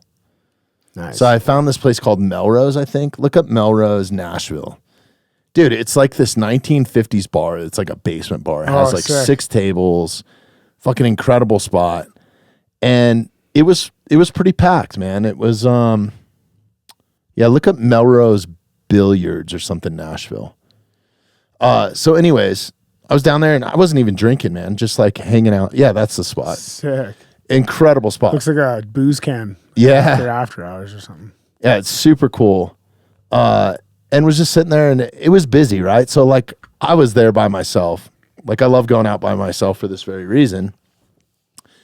And I was just going to shoot some pool. I wasn't even drinking. I was drinking like soda water and lime and just fucking chilling. And there was a waiting list for the pool table. So I put my name down. When I went, it was like 4 or 5 o'clock in the afternoon or something, right? Well, then it started to pick up with like the evening crowd. And I was like, the bartender called my name and I was like, fuck, I don't want to take one of these tables and be a solo guy like hogging the table. Yeah. And this kid sitting down the bar, he's like, oh, I'll fucking play with you, man. Ended up having an incredible night with just some random stranger, like shooting the shit. And he was teaching me shit about archery. No way. Yeah. And not even, he's a musician. He was like a guitar player and gave me like this insider track on Matthew's bows. Like he knew more about Matthew's bows, the bow that I shoot, than I did, dude. Like, so shout out to Christian, man. Like that's super cool. So those little like human connections and stuff. And then he hit me up the next day. He's like, oh, you should check out this spot or that spot or whatever. And it's just a rabbit hole. You never know who you're going to meet just by getting out of your shell. Like what I really wanted to do was go to the gym, which I did that day, but then just go back to my hotel room and sleep. It was like, it's crazy what happens when you put the phone down and go out and like live. 100%. Yeah. I feel like, and like we were talking about yesterday when these things happen where it's like synchronicities and like just like weird, like coincidental stuff. I feel like that's when it happens, Yeah. Like, super cool, man. Like I love that. Just going out by yourself. And and I've caught myself like, I don't want to go out with all the boys that are drinking or that I know or whatever sometimes. Like maybe that's not the best environment, but just going out by myself. Because if I just sit in the hotel room and I don't want to be around like the rowdy crowd, dude, I start to get depressed after a few days because I'm so used to having human connection. Like when I'm away from my kids or away from my wife or away from my boys or whatever, right? It's like to just work, go to the gym, then go sit in a hotel room is pretty. I know the feeling. Yeah. I feel like during playoffs this year, like I didn't play. So like during playoffs, I felt like that quite often because the guys are playing. And like I was, that's got to be hard. Yeah, and it's like, hey, what are you gonna go out and drink beers or like, like what are you gonna do? Like I would, there's like a train. I got a really good, I was tight with one of the trainers and stuff. So we go have a beer sometimes, but like I feel like I was doing stuff like that, just trying to go out and like just seeing what was out there. Yeah. Like, it honestly like kind of was a little bit refreshing once I got into the groove of it. Like the beginning was hard, but then when I started to get in the groove of like just going places by myself and like just like seeing what's going on and like just enjoying my time. And like I feel like it was tough to get to that point, but when I got to it, I'm like, oh, okay, I can do this. I can go places by myself. Like, you know what I mean? It's like it's crazy. You kind of like society like almost makes you feel like the pressure of like not being able to do that. You can't go out to eat by yourself or like, you know what I mean? Like, I don't know, maybe it was just something I used to feel, but like, I used to feel like that pressure when you go, like, you're kind of nervous. Just what for one, please? Like, for one, you're just going to eat by yourself. Yeah, no, it's definitely different. Like you feel like an outsider, especially when you're in a city where you don't fit in and you're at a locals bar, but like most of those people will welcome you, you know, you just have to talk to them. Yeah. I love just going out belly up at the bar and just like, or next thing you know, you're just talking to some guy till the bar closes, you know, or something like that. Yeah. You never know. It's really cool, man. Like that happened to me a second night in Nashville. I went out, we were staying kind of over in Vanderbilt area and it was the same sort of thing. Cause I've been big on like talk about the podcast keeping me accountable. I have so many savages and pro athletes in here. I can't be this fat piece of shit like sitting across, which I still am. But like, and going to the gym is good for me mentally, right? So like all the guys that I was working with, they're all get off of work, go straight to the bar, right? And I'm like, no, I got to go get a gym session in or get it in the morning or whatever. So they're already long gone. And then it's like, God, I don't want to contact them when they're already like 12. They're already buckled, right? Now it's just going to be a problem, you know? So anyways, I went out to this spot. I was like, I just want to go listen to some live music in Vanderbilt. And I went to, I think it's the north end of Nashville or something, really cool area. A bunch of like the B-level country singers have like bars there, you know? Because like Kid Rock on Broadway has his own place and Jelly Roll. Like the A-listers have all their bars like on the main drag. On the main drag, but all like kind of the offbeat, like not huge stars, but country stars have these really cool bars that are outside of Vanderbilt. So I went in there and sat down at the bar and was like listening to some music. And I ended up meeting this huge like country star. I had no idea who he was or what until I looked him up the next day. Fucking total badass. I can't even remember his name. Incredible singer, but he ended up owning the bar and shit. And it was like, it's just funny. Like you randomly who you'll meet and what will happen just by getting out of your shell or taking an invite or something, I guess is what I'm getting at. Like, I wouldn't really know the Parkers if it wasn't for them inviting me to like Ice Wars or something. It's like, even though it's up in Wyoming, it's a pain in the ass to go and it's in the name of charity. And like, I wouldn't know Chris Lockhart. I probably wouldn't know you. You know what I mean? Like it's cool. Yeah, it opens doors. You got to get out of your shell is what I'm getting at. Yeah, it opens doors. And I feel like, man, it's tough. It's a tough time for that. Like, I feel like the next generation, like the younger kids, and like I notice that sometimes you play with these young guys, and it's a lot of social media, a lot of phones, and like just a lot of like isolation, man. So I feel like getting that message out is important nowadays more than ever because, you know, I feel like there's also shelving the phone too. Like, because like 100%. I was in Chicago the other night and I went into this really amazing spot just to have dinner and I did have a drink this night because I really needed one. But I looked down the bar. There was couples on either side of me and both of them weren't talking to each other. They were literally just both on their phones, like doing whatever they were doing. And I was like the only guy sitting there without my phone. I was like, man, this place sucks, dude. Like, I like going into the bars where there's like a bunch of old heads, you know, that are just like nobody's got telling you stories about like changing a flat tire and then getting attacked by a fucking coyote or whatever. Literally like a story. Like good shit. Well, I told you yesterday, I just ordered a flip phone, right? Yeah. So like, I'm not, you know, I'm going to wait until this trip's done, but once we get back to Canada or whatever, I'm going to switch over to the flip phone for the rest of the summer. And like, not like I won't, I'm still going to try and make my posts on Instagram and still try and be like on there. Like when I'm at home or whatever, I'll make my posts. I'm still going to have Wi-Fi. I'm not going to be a total like off gridder, but I just feel like what do I need my phone more? Like when I'm out, I want to be like talking to people. I want to be like present more. And like, I can say honestly, I spend way too much time on my phone. I think everybody. I do too. Does. Yeah. So like, and I I'm feel even conscious of it. Yeah. You know? So I think I'm just gonna, do that. I'm excited to do it and just take a break from it. And like I said, I feel like it'll probably lead to more divine things happening. And like, I'll probably I guarantee you meet more people. Yeah. So I feel like, and man, I feel like almost like the resurgence of tough guys coming in hockey. I feel like there's gonna be a bounce back on the technology at some point. Like, because I hear people talk about that. Like, I think everybody knows they use their phone too much. I hope there's some sort of resurgence where people, because I've seen these. Have you seen the dumb phones? Have you seen that? No. It's like a thing now. People are getting dumb phones, and it's basically just a basic. There's a phone lot of that young can't go on kids that social I media. know, like Jeremy, who helps me with the podcast a lot. His son is in high school. I think he's a senior or junior. He plays lacrosse. Good kid.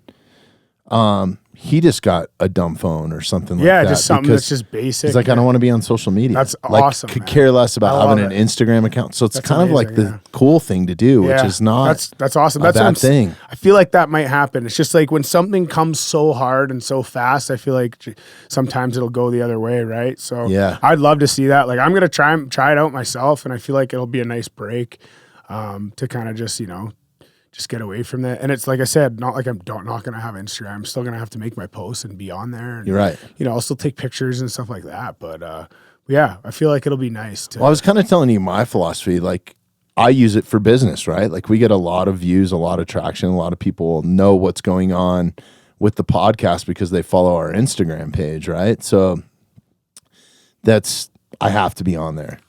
And like paying somebody to do that, like, doesn't make sense either. Because then it's not like genuine, is what I found. Like, the moment that somebody else steps in, they're not doing it the way that I want to do it. Yeah, they're not right? saying what you would say. Like, it doesn't. Yeah, I know that feeling too. I've tried to do the same thing, and I'm like, then I'll see the post, and then I'm like, oh no, can you change this or change that? Like, it's just like it doesn't. Then you feel just like end up doing it, and then anyways. I'm like, I'll just do it myself. Yeah. And like, yeah, man, I feel like.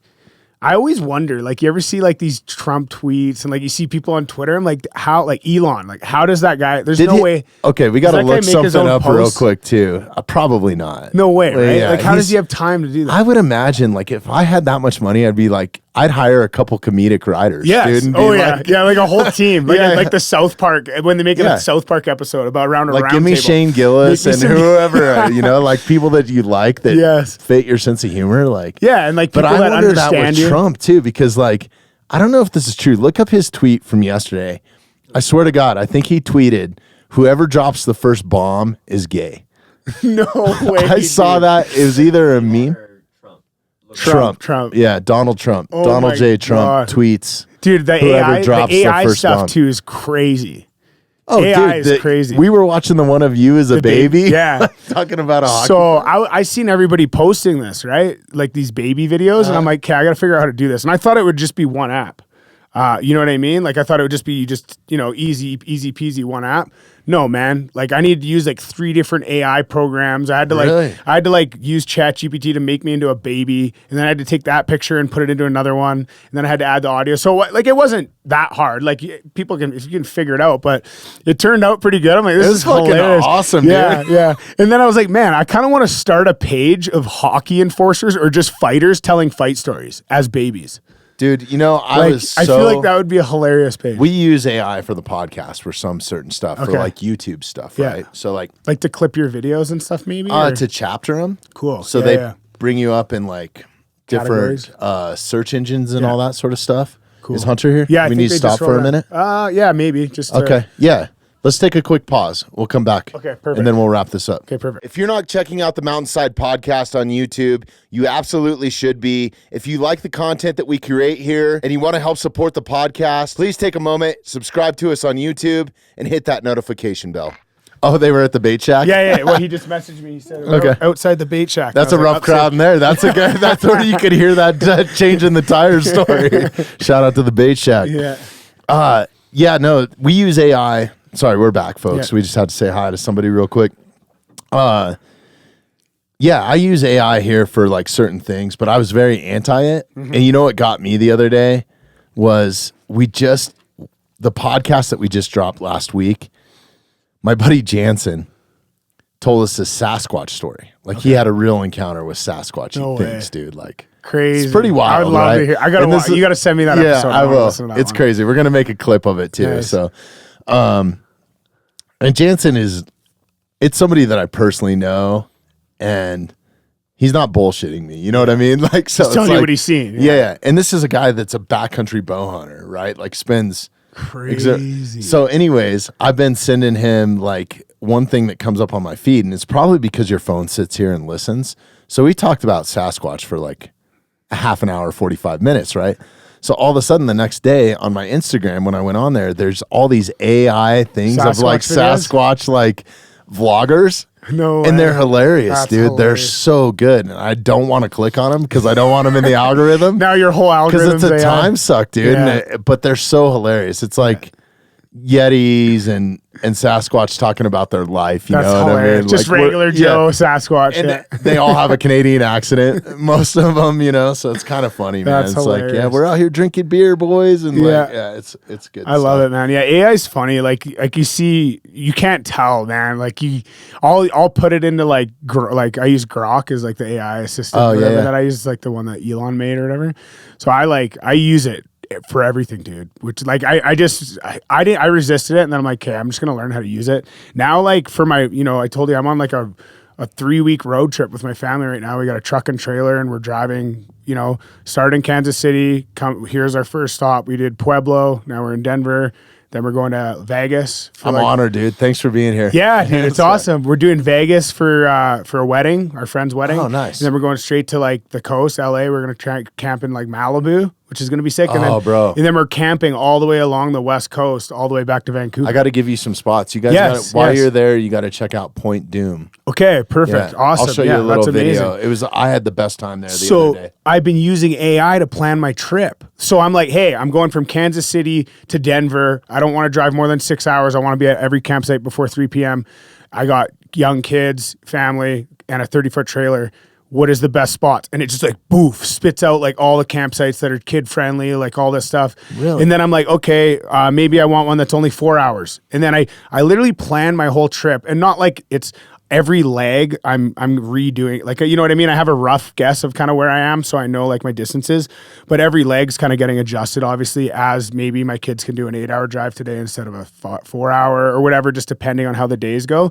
But I've just been using AI to find like, So hey, are you paying for the subscription so it retains that information? I do, and stuff? yeah. Okay. So I pay, it's expense, $30 a month, which is a lot, but like, it knows my trailer. It knows my truck. Okay, my truck's making a weird noise, blah, blah. And it's like, oh, and it goes the exact truck. It's like, oh, sometimes I found in a forum, people are having an issue with this. I'm like, oh, okay, done, boof.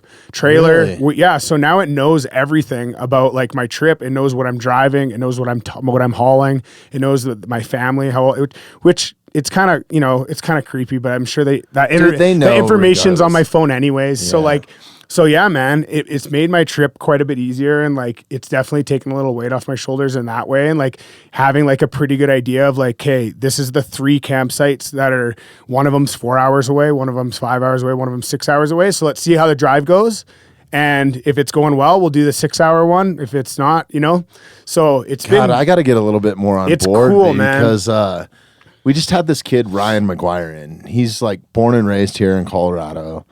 Actually right here in Evergreen, and he's into primitive survival skills, right? Cool. He thrives on doing long distance running. He's an ultra athlete. I think him and his girlfriend just won the High Rux World Championships or something as crazy. like the dual team or something. Like he's in shape, dude. And he does the ultras, but he's like a mountain athlete too. So he does like, pull ups on a tree and lifts rocks and like kind of that sort of like philosophy. Yeah. But then he'll also go out and do these adventures where it's like kind of like a survival adventure. Like he's getting ready to do one in South America that's a 100-mile run, but not taking water, any fire, nothing, like just barefoot, Dude, like that's crazy. testing himself, right? Yeah, just pushing the limits. But he told me he just recently, because he had a bunch of part-time jobs, like all the stuff that he's really like being a High Rux world champion and being in the Guinness Book of World Records for riding an assault bike doesn't pay you shit. Yeah, you know what I mean? course, It's kind of more like personal. You maybe goal get some stuff. sponsors or something. But Yeah, it's not but like, it's like it's not paying bills. all the time and effort that you put into training. Like it's a wash, right? Yeah. At that point. So anyways, he's all in and starting some like rewilding humans into like nature, right? Is kind of his concept. So he started like somebody that's probably one of the most primitive people that I know, started putting all this into AI and teaching AI about himself. Like, Wow. hey, this is what I want to do. So he was looking to do it year round. And the problem is being in Colorado is you have a bunch of winter months, right? So like people don't want to go out and try to survive in winter environments in February. So he was looking at property in South America somewhere and trying to find a spot. So he taught AI all about his business model, his program, what he does, what he thrives, what he thinks. Yeah. He said it took like a month, right, Yeah. to like really get it dialed in. Yeah. And then he was like, find me a spot in South America that has like some sort of fishing village. I want to look in Costa Rica, and I think he was looking in Mexico and Costa Rica or something like that. And it found him the spot in Nicaragua. Wow. And he just went down and he's like, I never would have come to this answer with ChatGPT. Wow. And it saved me hundreds of thousands of dollars because of the regulations of buying property or leasing property. And Nicaragua is way more affordable than Costa Rica. Yeah. I spent almost 4 months in Nicaragua. Did you? Yeah. That's crazy. Yeah, it was rad. But yeah, man, AI, it's like a legitimate human assistant, but like way more effective. And like that's, I guess, kind of the scary part about it. It's like, hey, like it's definitely gonna put some people out of work, you know, for sure. But I think if you don't embrace it, you're gonna fall behind. Exactly. And that's kind of what I got to the point where I'm like, okay, well, I'm just gonna start learning how to communicate with it and try and use it just for my day-to-day to start. Like, you know, I have like plans with doing real estate and stuff like that. So it kind of knows a lot about me now. So it'll be like, oh, like this would be great for real estate. Like it's crazy, like the ideas it'll pop up through it. But I think it's worth every penny for what I'm getting out of it right now. That's awesome. Is it just Chat GPT? Is that who I you use Grok. I use Grok. Okay. Or I think it's GROK. So that's Elon's. It's Elon's, yeah. And it was like when it came out, when I first got it, it was like the most advanced one, and it's been really good. And it's kind of fun too. It has like me and the boys, like when we're on the road, it has like a conspiracy version. Oh, and you can click on that and you'll ask it questions and it'll be like, and it's really like animated and like scary sounding and like, oh, it's hilarious. So like, it's like telling you stories.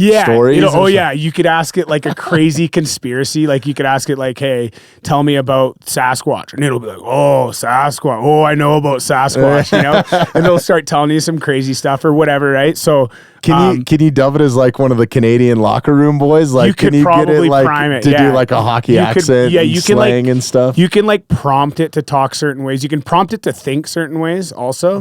So you could be like, hey, like if you want it to think more like you could be like, hey, think as if you're like or talk to me as if I'm a hockey player. Or like I've put emails together and I'm like, okay, I'm just gonna see like how much I can adjust this email, and it'd be like, I put this one email together. I'm like, this email doesn't sound like me. And I like prompted it to sound dumber, kind of like, you know what I mean? Like not dumber, but like, hey, like don't sound so smart. Don't sound so smart and like, and talk like me. And like, I'll talk to Grok, like I'll say stuff and it like, I don't know if it knows by text message or what, but it started using like my slang in the message kind of. And I'm like, holy man, this is cool. So that's crazy. I wonder with like with as much footage of you out there, like that's on the internet and stuff, if you could have it make you a highlight reel or like, I'm imagining. I haven't even. There's so many different ways to I haven't even dabbled with like trying to do something that could make me money or like monetize at all. Like I haven't really done that yet. Right now, I'm just trying to like learn it and like learn how to communicate with it and prompt it and stuff in the right ways. But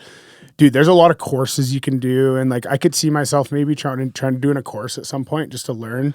But I think there's going to be a window to make money with AI like no other time in our lifetimes, and it's like it's already happening.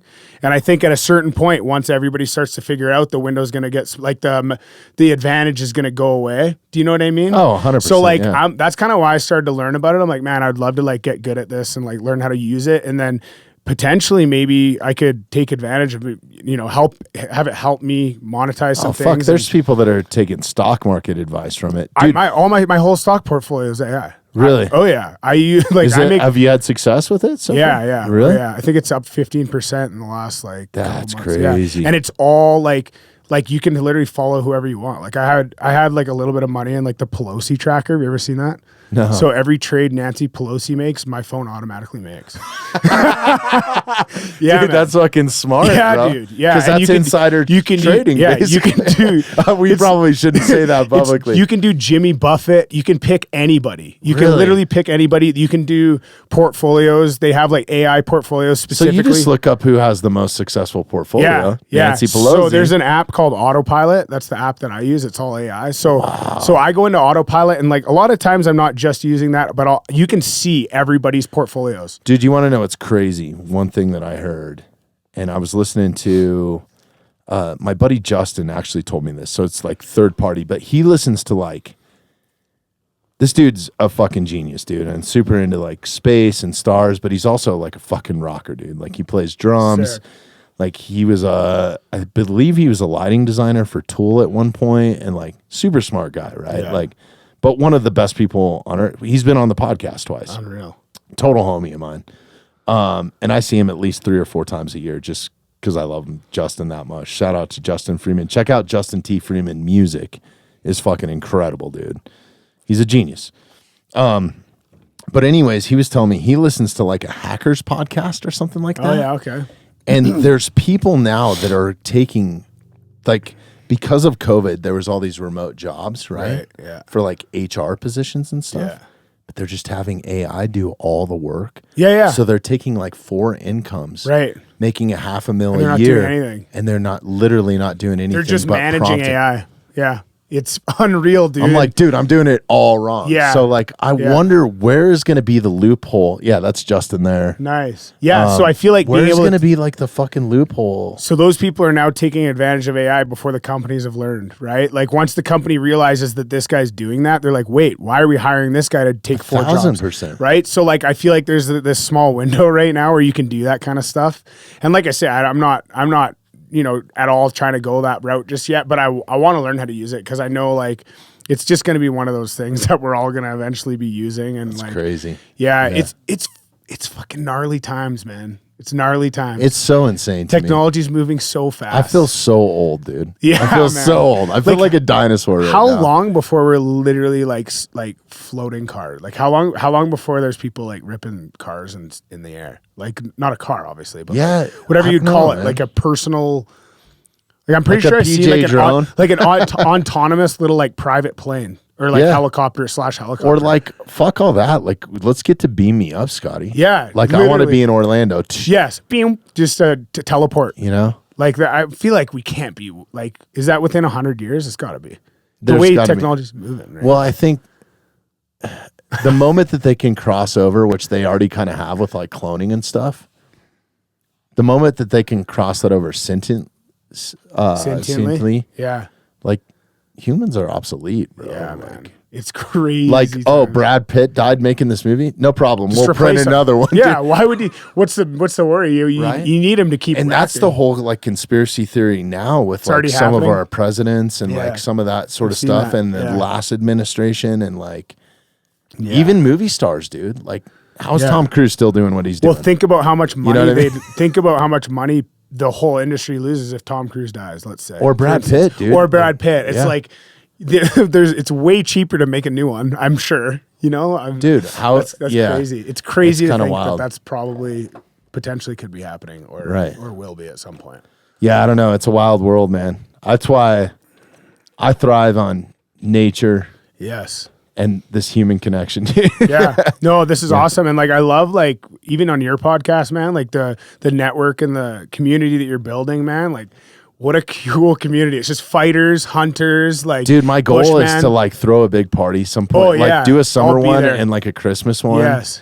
I would And love like that. it'd be so badass to do a Christmas one like in a warehouse somewhere. would Like be if I ever make that Oh my God. money You gotta to let where me I know. can do that, no, like I would love everybody's to be there. invited. If you show up, you show up. Like That's so cool, man. take Yeah. advantage of those invitations, right? Because Yeah. it would be so badass to have everybody that I've had on in Dude, one room. Yeah. Like I'm like, Dude, so we might burn the place down. I don't know. just even like getting invited to come do this podcast with you is special to me. Just seeing some of the people Oh, you have dude, on thank and you, stuff. man. So Well, I appreciate it. you're definitely top of that list. I mean, everybody is, but like honored to have you on the list is what I'm saying, dude. And Appreciate it. I would have you back anytime. And that's the thing too. It's like, it's not just a one and done, dude. It's like, oh, you don't know what you signed up for. I'm going to be bugging you every year, bro. Well, the timing was pretty worked out perfect, divine, bro. So, yeah, divine. Exactly. 100%. So we got to wrap this up. Dude, thank you so much for your time. Yeah, We've been at it for a little while. We got to get Hunter in here. Yes, sir. Shout out to Hunter. And where can people go and listen to your and Hunter's conversation once you have it? Yeah, we're gonna put it up on the Talking Trash podcast. We're gonna Talking Trash production. It's all gonna go on the YouTube, and then I'll post clips and stuff on my Instagram page. But yeah, shout out to Hunter. Obviously, we're gonna get on, and then shout out to Dog Nation who brought me and Hunter together, and that's why I'm in town.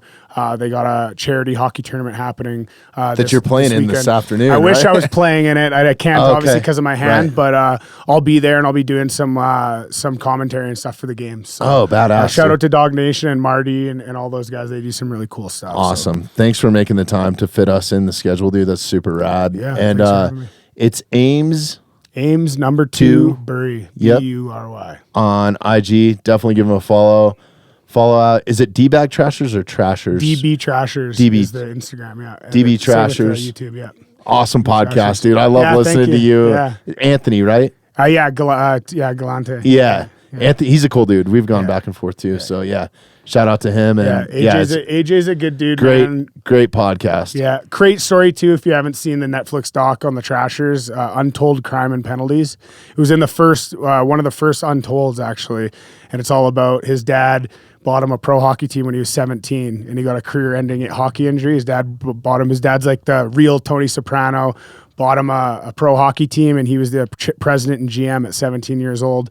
You can only imagine how a 17-year-old 17-year-old WWF fan. You can only imagine how that went. He got every tough guy. You got ex-NHL guys, and they absolutely beat the crap. I gotta have AJ in here when you come back. Bring AJ with you, dude, or you guys just fly out for an afternoon. Let's hang out. That'd be amazing. It'd be cool. We'd love to. That'd be rad. All right, cool. So definitely give these guys a follow. And go and listen to Hunter and Amesy get at it here. All right.